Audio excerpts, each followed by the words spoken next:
My brothers and sisters of Kenya, I greet you from Burkina Faso with revolutionary solidarity and profound respect for your struggle. I am Ibrahim Traore, and I speak to you today not as a foreign leader passing judgment, but as an African brother who has walked the same path of resistance against neo-colonial oppression that you now tread. I have watched with great interest the events unfolding in your beloved nation, and I must tell you with absolute clarity and conviction that what is happening to Edwin Sifuna and those standing with him is not merely a party squabble or political theater. This is a battle for the soul of Kenya, a fight between those who would sell your future for personal comfort and those willing to sacrifice everything to preserve the dignity and sovereignty of your people. When I listened to Secretary General Sifuna's statement, when I heard the passion and principle in his voice, I recognized immediately the spirit of a true Pan-Africanist, a genuine servant of the people. This is a man who has refused to bend his knee to power, who has chosen the hard path of resistance over the comfortable cushions of collaboration. My brothers and sisters, let me tell you something from our experience here in Burkina Faso. We too faced leaders who claimed to represent the people while dining at the tables of our oppressors. We too watched as our political parties became mere extensions of foreign interests and local comprador capitalists. We too heard beautiful speeches about democracy while witnessing the systematic betrayal of revolutionary ideals. And we said enough. The people of Burkina Faso said enough, and we reclaimed our sovereignty, our dignity, our future. Edwin Sifuna stands accused of one crime, and one crime only. He refuses to support President William Ruto's re-election. Think about this carefully, my Kenyan brothers and sisters. They do not accuse him of stealing from the party. They do not accuse him of betraying party secrets. They do not accuse him of incompetence in his duties. For 9 years, nearly a decade, he served as Secretary General of the Orange Democratic Movement, the longest anyone has held that position. For 9 years, he worked at the feet of the great Raila Odinga, learning, serving, building the party structures, defending the constitution. And in all those 9 years, Raila Odinga, that giant of Kenyan politics, that fighter for social justice, never once publicly rebuked him, never once questioned his dedication, never once doubted his loyalty to the movement.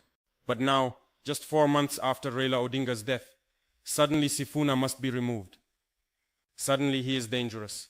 Suddenly he is a problem. Why?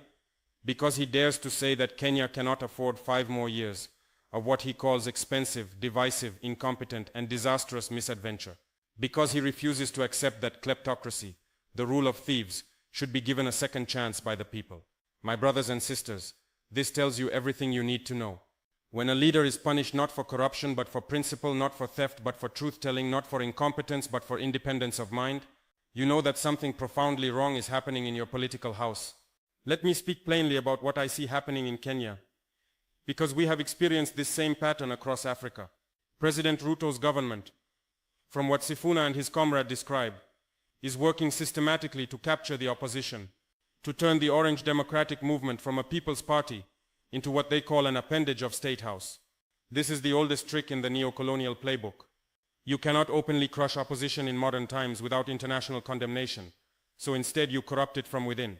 You offer positions, you promise resources, you dangle ministerial appointments, you whisper about the benefits of cooperation, and slowly, gradually, the party that once spoke for the voiceless becomes just another voice for the powerful. Sifuna spoke of meetings at State House, of party leaders consulting not with the grassroots membership, but with the president they are supposed to oppose. He mentioned how they agreed in good faith to postpone a crucial National Executive Committee meeting, to give mediation a chance, to seek consensus and unity. But what happened? Those same leaders went that very night to State House to consult with William Ruto, not to the people, not to party elders, not to the membership, but to the president. And then they proceeded with their meeting in Mombasa anyway, removing Sifuna without due process, without hearing, without even the basic courtesy of informing him of charges against him. This is not politics, my brothers and sisters. This is a coup. This is a hostile takeover financed and directed from the corridors of power. The deputy party leader spoke truth when he said ODM is being remote controlled from State House. Think about what this means for your democracy. If the ruling party and the opposition party both answer to the same master, where does that leave you, the people? If both sides of your political equation are controlled by the same interests, what choice do you really have at the ballot box? This is the illusion of democracy, the theater of choice without substance, the performance of politics without power for the people. We have seen this across Africa. We have lived this nightmare, and I am here to tell you that it leads only to deeper exploitation, greater suffering, and the complete surrender of your national sovereignty. When Sifuna says that Raila Odinga must be turning in his grave, I believe him absolutely. 4 months. Just 4 months after the death of this giant, this man who spent his entire life fighting for social justice, for accountable leadership, for the dignity of ordinary Kenyans, and already his party is being turned into a tool of the very forces he spent his life resisting. Raila Odinga went to prison for this country. He was tortured for democracy. He sacrificed personal comfort for principle, and now barely cold in his grave, those who claim to honor his memory are rushing to make deals with the government, to silence dissent within the party, to remove anyone who dares to maintain the revolutionary fire that Raila himself lit. Sifuna mentioned that even before Raila's death, he opposed the party's alliance with Ruto, and Raila understood his reasons and accommodated them. This is crucial. Even when Raila made political calculations, struck tactical alliances, he never demanded that everyone in the party surrender their conscience, abandon their principles, or stop speaking truth. He built a movement that could contain different views, that could debate strategy while maintaining unity of purpose.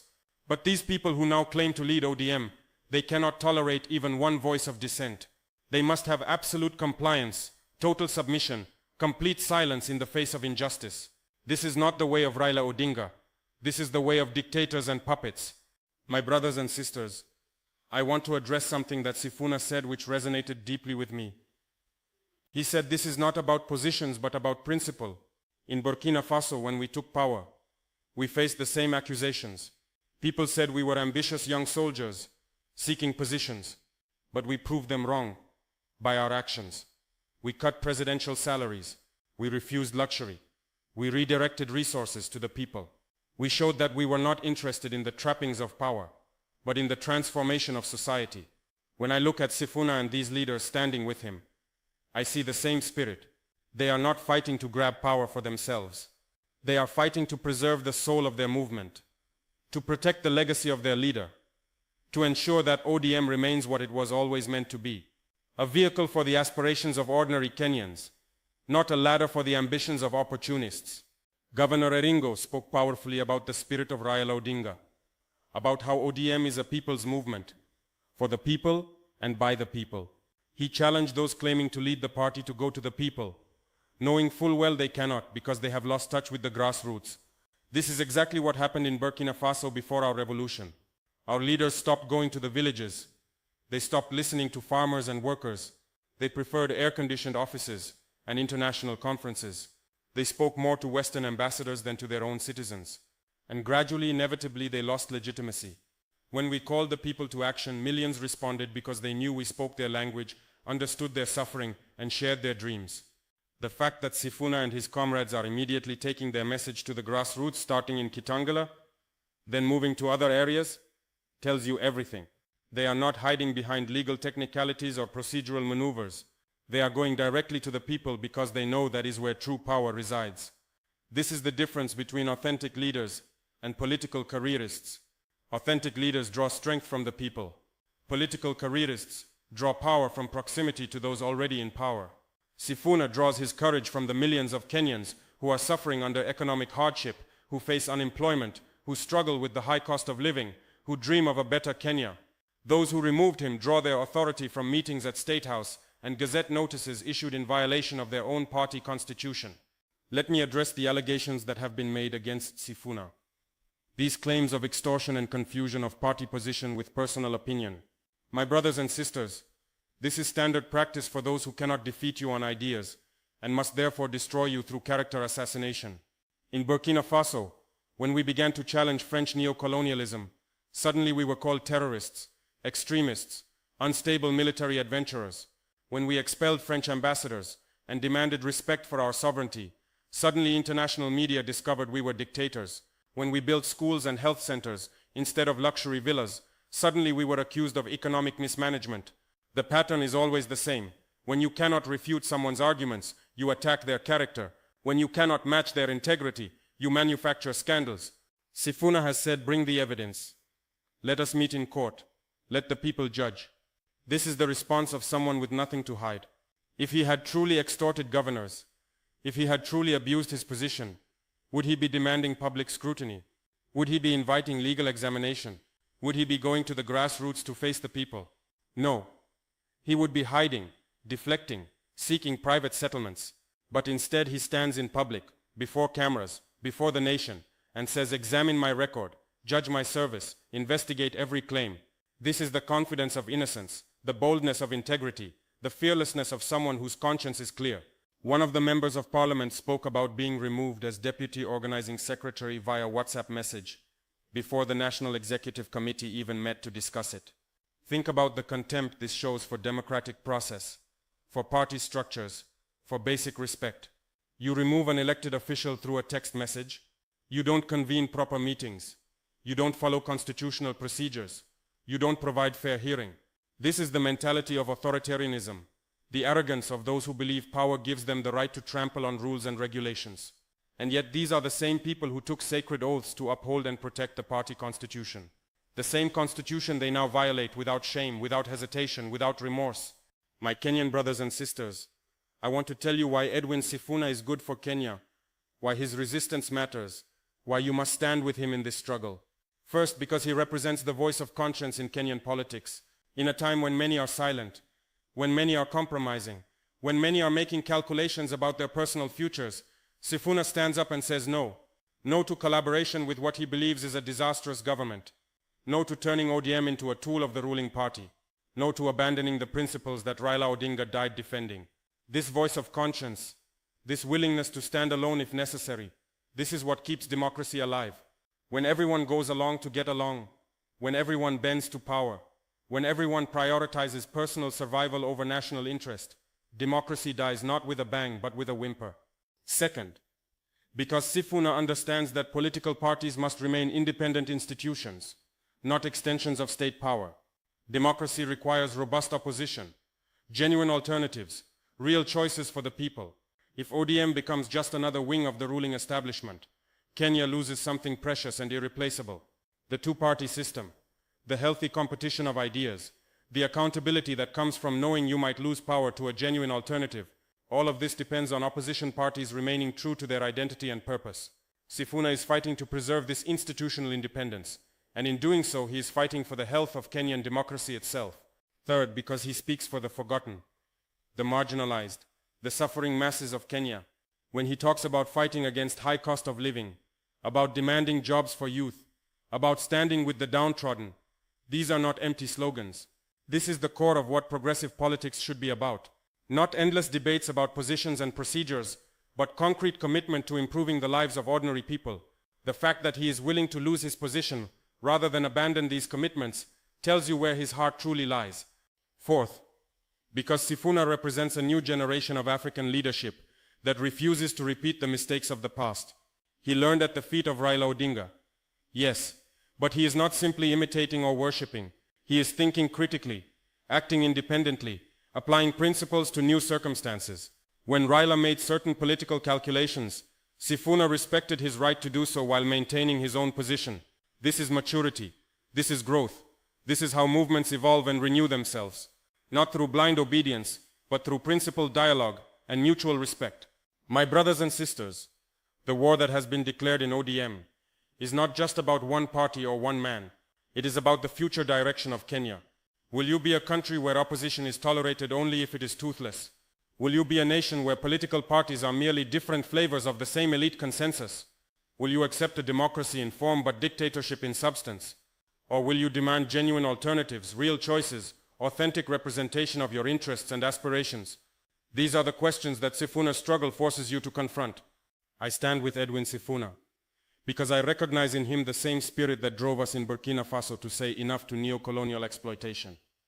And I stand with him because his fight is not just for ODM, but for the principle that African political parties must serve African people, not foreign interests or local comprador classes. I stand with him because he has shown courage when courage was costly, integrity when compromise was profitable, and principle when opportunism was easier. These are the qualities we need in African leadership, and these are the qualities we must defend and celebrate wherever we find them. To the people of Kenya I say this: Judge Edwin Sifuna, not by the accusations of his enemies, but by the testimony of his record. 9 years of service, building party structures, defending the constitution, standing with Raila Odinga through victories and defeats. Judge him by his willingness to face you directly, to go to the grassroots, to submit to the court of public opinion. Judge him by the character of those who stand with him.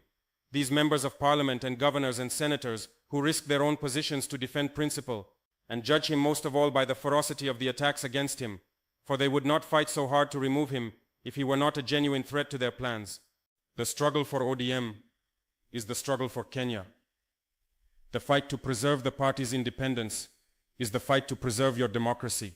The battle to honor Raila Odinga's legacy is the battle to ensure that his sacrifices were not in vain. Edwin Sifuna is good not because he is perfect, but because he is on the right side of this fight. He is good not because he never makes mistakes, but because when faced with the choice between comfort and conscience, he chose conscience. He is good not because everyone agrees with him, but because he has the courage to stand for what he believes, even when standing is costly. My final word to you, people of Kenya, stay vigilant, stay engaged, stay committed to the struggle for a fair, just, and democratic nation. Support those who support you. Stand with those who stand for principle. And remember always that your liberation, your prosperity, your future depends not on the mercy of those in power, but on your own collective action, your own political consciousness, your own willingness to fight for what is rightfully yours. Edwin Sifuna has shown he is willing to fight. The question now is whether you will fight alongside him. The answer to that question will determine not just the fate of ODM, but the future of Kenya itself. A luta continua. The struggle continues.